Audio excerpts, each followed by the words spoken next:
کہ جو یہودی ہیں، جو کتاب کا علم جانتے ہیں، جو پیغمبروں پر ایمان رکھتے ہیں، وہ کیوں ایمان نہیں لا رہے؟ یعنی جب ظاہر انسان دلائل سے جب بات کرتا ہے نا اور سامنے والا ماننے کے لیے تیار نہیں ہوتا تو آدمی کو غصہ آتا ہے، یہ انسان کی نیچر ہے۔ جب غصہ آتا ہے تو مایوسی ہوتی ہے، پھر وہ کہتا ہے یار چھوڑو، تبلیغ کرنا ہی چھوڑ دو، یہ پڑھے لکھے لوگوں کی سمجھ میں نہیں آ رہا تو عام لوگوں کی سمجھ میں کہاں سے آئے گا؟ تو صحابہ کے حوصلے پست ہوتے تھے، خود رسول اللہ صلی اللہ علیہ وسلم پریشان ہوتے تھے اور آپ کو نا امیدی ہونے لگتی تھی، تو اللہ نے اس آیت میں آپ صلی اللہ علیہ وسلم کو بھی تسلی دی اور صحابہ کرام کو بھی۔ وہ تسلی کا حاصل یہ ہے کہ آپ ان کے پڑھے لکھے ہونے کو نہ دیکھیں، آپ یہ نہ دیکھیں کہ ایجوکیٹڈ لوگ ہیں اور یہ جناب اتنے ترقی یافتہ لوگ ہیں یا ان کو تو تورات کا اور دوسرے علوم بھی بہت آتے ہیں، اس کو نہ دیکھیں، آپ ان کی ہٹ دھرمیوں کو دیکھیں، ماضی میں کیا کرتے رہے ہیں۔ تو جو ایسا ہٹ دھرم بازی میں رہا ہو، جنہوں نے اپنے پیغمبروں کا یہ حال کیا ہو، جو انہی کی قوم میں سے آئے تھے، تو ایک ایسے پیغمبر جو دوسری قوم میں سے آئے ہیں ان پر یہ کہاں سے ایمان لے آئیں گے؟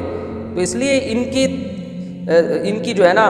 ایجوکیشن سے اور ان کے پڑھے لکھے ہونے سے متاثر ہونے کی ضرورت نہیں ہے کہ اتنے پڑھے لکھے ہو کے کیوں ایمان نہیں لے کر آ رہے۔ ان کی حرکتیں آپ دیکھیں گے تو آپ کو خود بخود ان سے امیدیں ختم ہو جائیں گی اور اس نا امیدی سے آپ مایوس نہیں ہوں گے، بلکہ آپ کو موٹیویشن ملے گی، یہ موٹیویشن ملے گی کہ جو ایسے نالائق لوگ ہیں ان پر محنت کرنا عبث اور ان پر محنت کرنا فضول ہے، اور ان کے ایمان نہ لانے سے ہمیں پریشان نہیں ہونا چاہیے، کیونکہ یہ پہلے ہی اتنے بڑے مجرم رہے ہیں، تو ایسے مجرم ہم پر کہاں ایمان لے کر آئیں گے؟ تو آپ ان لوگوں سے زیادہ امیدیں نہ لگائیں۔ اللہ فرماتے ہیں افتطمعون، کیا تم امیدیں لگاتے ہو، لالچ رکھتے ہو اس بات کی کہ یہ تم پر ایمان لے آئیں گے؟ وقد کان فریق منہم، حالانکہ ان میں سے ایک جماعت ایسی رہی ہے، یسمعون کلام اللہ، جنہوں نے اللہ کا کلام اپنے کانوں سے سنا تھا۔ کوہ طور پہ جب گئے تھے نا تو اللہ کا کلام اپنے کانوں سے سنا تھا کہ یہ اللہ کی کتاب ہے تورات، جو ہم نے پچھلے لیکچرز میں تفصیل سے بتایا۔ تو اس سننے کے بعد بھی ثم یحرفونہ، پھر اس کو لے جا کے تبدیل کر دیا۔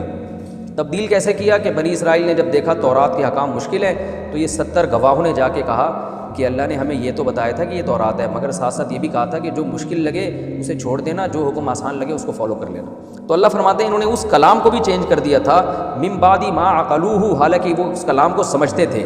وہم یعلمون، اور وہ جانتے بھی تھے کہ ہم غلط کہہ رہے ہیں۔ تو اس کے باوجود جب ان لوگوں میں اس قسم کی حرکتیں ہیں تو ان سے تم کہاں سے امیدیں لگاتے ہو؟ اور اس آیت کا یہ مطلب بھی ہو سکتا ہے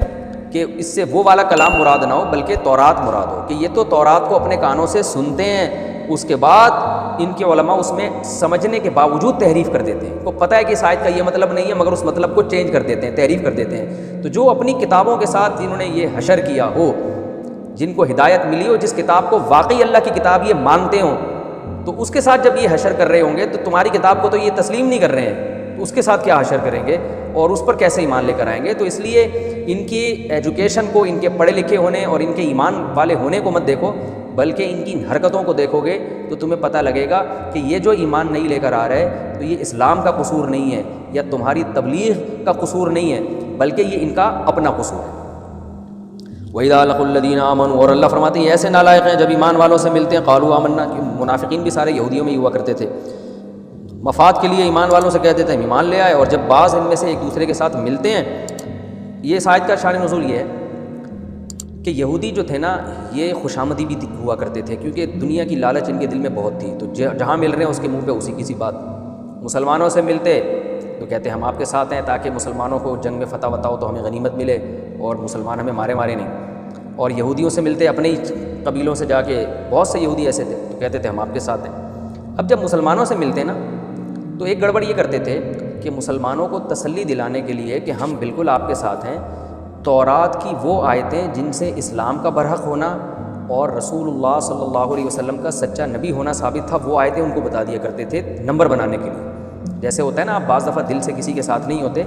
مگر تسلی دینے کے لیے کہ ہم واقعی اپنے ساتھ ہیں، آپ کے ساتھ ہیں، اپنے راز بھی انسان بعض دفعہ دشمنوں کو دے دیتا ہے صرف چاپلوسی کے لیے۔ تو یہ بھی کیا کرتے تھے منافق، یہ یہودیوں کے پاس جاتے اور تورات کی وہ آیتیں جس میں نبی صلی اللہ علیہ وسلم کی بشارتیں تھیں وہ جا کے ان کو بتا دیا کرتے تھے صرف نمبر بنانے کے لیے۔ پھر جب اپنی قوم میں واپس آتے نا تو قوم کے لوگ ان سے کہتے کہ کم بختو تم یہ کیا کر رہے ہو، اتحدثونہم، کہ تم مسلمانوں کو بتا رہے ہو بما، وہ چیزیں فتح اللہ علیکم جو اللہ نے صرف تم پر کھولی ہیں، جو صرف تمہیں پتہ ہے، تمہیں معلوم ہے کہ آخری نبی کہاں آئے گا، کہ یہ مشرکین کو تھوڑی معلوم ہے، ان کے پاس تو جو مشرکین مکہ ان کے پاس تو اتنی نالج ہی نہیں ہے۔ تو جو تمہارے پاس خاص قسم کی نالج ہے تم ان کو جا کے کیوں بتا رہے ہو؟ لیحاجوکم، اس کا نتیجہ یہ نکلے گا کہ وہ مسلمان لیحاجوکم حجت میں غالب آ جائیں گے بھی اس کے ذریعے، یعنی اس کے ذریعے کیا مطلب، وہ کام جو تم کر رہے ہو اس بیان کے ذریعے تم پر حجت میں غالب آ جائیں گے عند ربکم، تمہارے رب کے نزدیک بھی۔ تمہارے رب سے مراد کیا ہے؟ تمہارے رب نے جو کتاب دی ہے نا، اس کتاب کے مطابق بھی وہ تم پر دلیل میں غالب آ جائیں گے، یعنی تمہاری کتابوں سے وہ حوالے پیش کر کے تمہیں تمہارا غلط ہونا ثابت کر دیں گے۔ تمہارے رب کے نزدیک جو چیز دلیل ہے، یعنی تورات، اس سے مراد تورات ہے، تو تورات کے مطابق بھی وہ تمہیں غلط قرار دے دیں گے، یہ تو اور تم پہ غالب آ جائیں گے۔ یہ مطلب ہے آیت کا۔ یہ جو ہے نا لیحاجوکم میں جو لام لگا ہوا ہے، لی کا معنی عربی میں ہوتا ہے لیے، کہ اب اگر ہم اس کا معنی لفظی ترجمہ لیے کرتے ہیں تو اس کا ترجمہ کیا ہوگا؟ دوبارہ آیت کا ترجمہ سمجھیں۔ وَإِذَا لَقُوا الَّذِينَ آمَنُوا، یہ یہودی جب ایمان والوں سے ملتے ہیں، قَالُوا آمَنَّا، تو کہتے ہیں تمہارے ساتھ ہیں، اسی تواڈے نال ہیں۔ وَإِذَا خَلَا بَعْضُهُمْ إِلَىٰ بَعْضٍ، اور جب ایک دوسرے سے تنہائی اختیار کرتے ہیں، چھاؤں میں آتے ہیں، ذرا آؤ بھائی ذرا سائڈ پہ بات چیت سنو یار، میں تو ویسے ہی گیا ہوا تھا وہاں پہ مسلمانوں کے ساتھ، کوئی ویسے ہی، آؤ ذرا چھاؤں میں تو آپ کے ساتھ ہوں۔ تو وہ دوسرا ان سے کہتا تھا، قالو، تو وہ جواب میں ایک دوسرے یہودی کہتے تھے، اتحدثونہم، او بھائی تو ٹھیک ہے دنیاوی مفاد کے لیے ان کے ساتھ ملا ہوا ہے، وہاں جا کے تو یہ شو کرتا ہے میں مسلم ہوں، لیکن تو ایک اور چاپلوسی میں ایک اور کام تو غلط کرتا ہے۔ وہ کیا کرتا ہے؟ اتحدثونہم، کیا تم ان کو جا کے بیان کر دیتے ہو، بما، وہ چیزیں فتح اللہ علیکم، جو اللہ نے صرف تمہیں بتائی ہیں، تم پر کھولی ہیں، فتح کا معنی کھولنا نا، ان کو جا کے تم بتاتے ہو، لیحاجوکم، تاکہ وہ تم پر دلیل میں غالب آ جائیں۔ تو یہاں تاکہ کا مطلب لیے نہیں ہے، بلکہ اس لام کو لام عاقبت کہتے ہیں، میں نے پہلے بھی اس کو ڈیفائن کیا تھا۔ اس کا مطلب یہ ہوتا ہے کہ اس کا رزلٹ یہ نکلے گا، جیسے قرآن میں سورہ قصص میں آتا ہے، فَالْتَقَطَهُ آلُ فِرْعَوْنَ، حضرت موسیٰ کا تابوت اٹھا لیا فرعون والوں نے، لِيَكُونَ لَهُمْ عَدُوًّا، تاکہ وہ موسیٰ ان کے دشمن بن جائیں۔ حالانکہ فرعون نے اس لیے نہیں اٹھایا تھا کہ یہ میرا دشمن بنے، لیکن فرعون کے اٹھانے کا رزلٹ یہ نکلا کہ حضرت موسیٰ دشمن بن کے سامنے آ گئے۔ تو بعض دفعہ رزلٹ جو ہوتا ہے نا، اس پہ بھی لام داخل کیا جاتا ہے۔ اس کا لفظی ترجمہ تو یہی ہوگا کہ فرعون نے تابوت اٹھایا تاکہ موسیٰ فرعون کے دشمن بن جائیں، لفظی ترجمہ یہ ہوگا، لیکن حقیقی ترجمہ اس کا یہ ہوگا کہ موسیٰ علیہ السلام کے تابوت کو فرعون نے اٹھایا، جس کا نتیجہ یہ نکلا، یا یہ نتیجہ نکلنا تھا کہ موسیٰ اس کے دشمن بن کے سامنے آ گئے۔ تو یہاں بھی یہی مطلب ہوگا، اتحدثونہم، یہودی ایک دوسرے سے کہتے تھے کہ تم مسلمانوں کو بیان کرتے ہو وہ چیزیں جو اللہ نے تم پر کھول دی ہے، جس کا نتیجہ یہ نکلے گا۔ اب سمجھ میں آیا لام کا مطلب؟ جس کا نتیجہ یہ نکلے گا، یحاجوکم، کہ مسلمان دلیل میں تم پہ غالب آ جائیں گے۔ یعنی جب ہماری ڈیبیٹ ہوگی نا مسلم کے ساتھ، مسلم کہیں گے کہ ہم حق پر ہیں اور ہم کہیں گے کہ ہم حق پر ہیں، تو ایسے موقع پر مسلمان بھی اس چیز کے ذریعے، اس جو راز تم نے فاش کیے نا، ان راز فاش کرنے کے ذریعے مسلمان تم پر حجت میں غالب آ جائیں گے، مناظرہ جیت جائیں گے وہ، عند ربکم، خود تمہارے رب کے نزدیک بھی۔ تو رب کے نزدیک کا مطلب یہ ہے کہ تمہارے رب نے جو تمہیں تورات دی ہے نا، اس تورات کے مطابق بھی، یہ مطلب ہے، اس تورات کے مطابق بھی وہ تم پر، یعنی تمہارے ہی مذہب سے وہ تمہارا غلط ہونا ثابت کر دیں گے۔ ایسے راز جا کے تم کیوں فاش کر رہے ہو؟ افلا تعقلون، کیا اتنی بھی کھوپڑی نہیں ہے تم میں؟ اتنی بھی عقل سے کام نہیں لیتے، ایک دوسرے کو ڈانٹ رہے ہو، اتنی بھی عقل نہیں ہے، اتنی سینس تو ہونی چاہیے کہ چلو چاپلوسی کر رہے ہو مال غنیمت کے لیے، شر سے بچنے کے لیے، لیکن یار چاپلوسی میں اتنی حدود سے آگے نکل جانا کہ اپنے گھر کے راز جا کے ان کو دینا شروع کر دیے، کل کلاں کو ہماری ان سے بحث مباحثہ ہوتا ہے، وہ تو ہماری تورات کی آیتیں ہمارے خلاف پیش کرنا شروع کر دیں گے، یہ مطلب ہے۔ اولا یعلمون، اللہ فرماتے ہیں ان کی باتیں سنو، اولا یعلمون، کیا یہ یہودی یہ نہیں جانتے، ان اللہ یعلم ما یسرون، کہ اللہ ان کے راز بھی جانتا ہے اور ان کی ظاہری باتیں بھی جانتا ہے۔ تو اللہ تو جانتا ہے کہ میں نے تورات میں کیا کیا لکھا ہے، اللہ سے کیسے چھپائیں گے؟ تو ان کو تو اللہ سے ڈرنا چاہیے نا، مسلمانوں سے چھپا رہے وہ آیتیں، اللہ سے تھوڑی چھپا سکتے ہیں۔ تو اللہ کو تو پتہ ہے کہ میں نے تورات میں نبی صلی اللہ علیہ وسلم کی خوشخبریاں دی ہیں، تو ان پاگلوں کو یہ نہیں معلوم کہ اللہ جو ہے نا وہ راز بھی جانتا ہے اور اعلانیہ باتیں بھی جانتا ہے اور چھپی ہوئی باتیں بھی جانتا ہے۔ پھر آگے اللہ نے اگلی آیات میں یہودیوں کے عام پبلک کا ذکر کیا۔ یہ تو ان کی علماء کی شرارتیں تھیں نا، کہ جو کہتے تھے تم تورات، ظاہر ہے علماء کو ہی تورات کا پتہ تھا، عام لوگوں کو نہیں پتہ تھا۔ اللہ نے اب پبلک جو ان کی عام لوگ ہیں ان کی باتیں ذکر کی ہیں کہ وہ بھی بالکل فارغ ہیں۔ وہ کیسے فارغ ہیں؟ فرمایا ومن امیون، ان میں سے بعض ایسے ہیں جو امی ہیں، جو کتاب پڑھنا جانتے ہی نہیں ہیں، تورات میں کیا لکھا ہے ان کو پتہ ہی نہیں ہے۔ لا یعلمون الکتاب، ان کے پاس کتاب کا علم نہیں ہے، یعنی آسمانی کتاب یعنی تورات، الا امانیہ، سوائے کچھ تمناؤں کے۔ یعنی ان کے پیروں مرشدوں نے اور ان کے رہبروں نے کچھ چیزیں بتائیں، یہ والا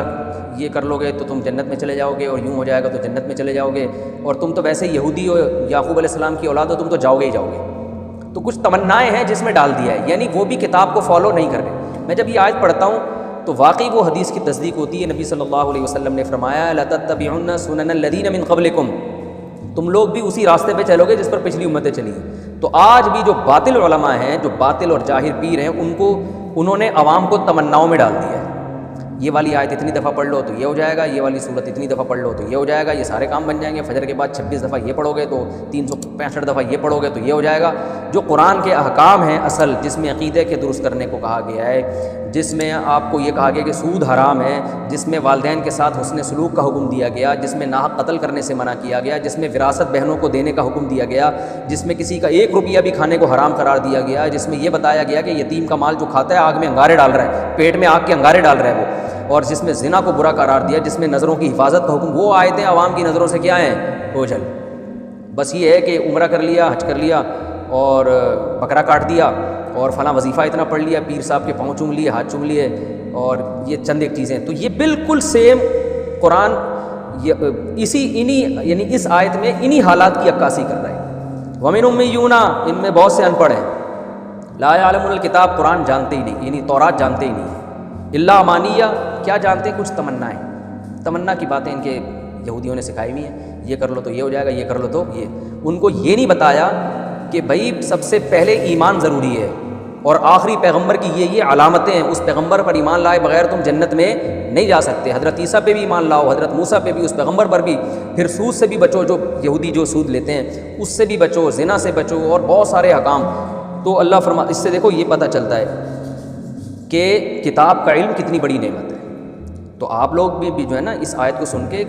موٹیویشن ملنی چاہیے ہم سب کو کہ قرآن کا سیکھنا اور سمجھ کے پڑھنا یہ بہت بڑی اللہ کی نعمت ہے، ورنہ بہت سے مذہبی لوگ بھی آپ کو الو بنا سکتے ہیں، مذہبی رہنما بھی، اور جو بنائے چلے جا رہے ہیں۔ اس لیے خود سیکھ کے پڑھیں۔ تو چاہے یہ جو لیکچر میرے چل رہے ہیں ان کے ذریعے، یا کوئی دوسرا مستند عالم اگر کوئی درس قرآن دے رہے ہیں تو اس کے ذریعے، کسی بھی طرح سے قرآن کو حقیقی معنوں میں سمجھنے کی کوشش کرنا ضروری ہے، اس سے انسان گمراہی سے بچ جاتا ہے۔ تو اللہ فرما رہے ہیں ان کی عوام گمراہ کیوں ہو رہی ہے؟ ان کو ان کے پیروں مرشدوں نے کچھ لارے رپے دیے ہوئے ہیں، کچھ امیدیں دلائی ہوئی ہیں لمبی لمبی، جو اصل احکام ہے وہ تو ان کو بتائے نہیں جاتے۔ فرمایا وَإِنْهُمْ إِلَّا يَظُنُّونَ، اور نہیں ہیں یہ لوگ مگر صرف گمان،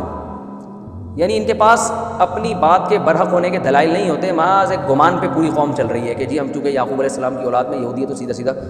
نان اسٹاپ ہم جنت میں جائیں گے، اور ہمیں نہ نبی پر ایمان لانے کی ضرورت، نہ سود چھوڑنے کی، نہ اور برائیاں چھوڑنے کی، نہ جھوٹ بولنے، جو منافقت ان میں تھی کسی چیز کی ضرورت نہیں ہے، بس ویسے ہی چلے جائیں گے۔ یا جیسے آج کل لوگ کہتے ہیں کہ اتنی دفعہ یہ پڑھ لو تو اتنی دفعہ یہ پڑھ لو۔ تو اللہ نے آگے فرمایا فَوَيْلٌ، بس تباہی ہے، لِلَّذِينَ، ان لوگوں کے لیے، یکتبون الکتاب بِأَیدِیہم، جو تورات اپنے ہاتھوں سے لکھتے ہیں، ثُمَّ یقولون ھذا من عند اللہ، پھر کہتے ہیں کہ یہ اللہ کی طرف سے۔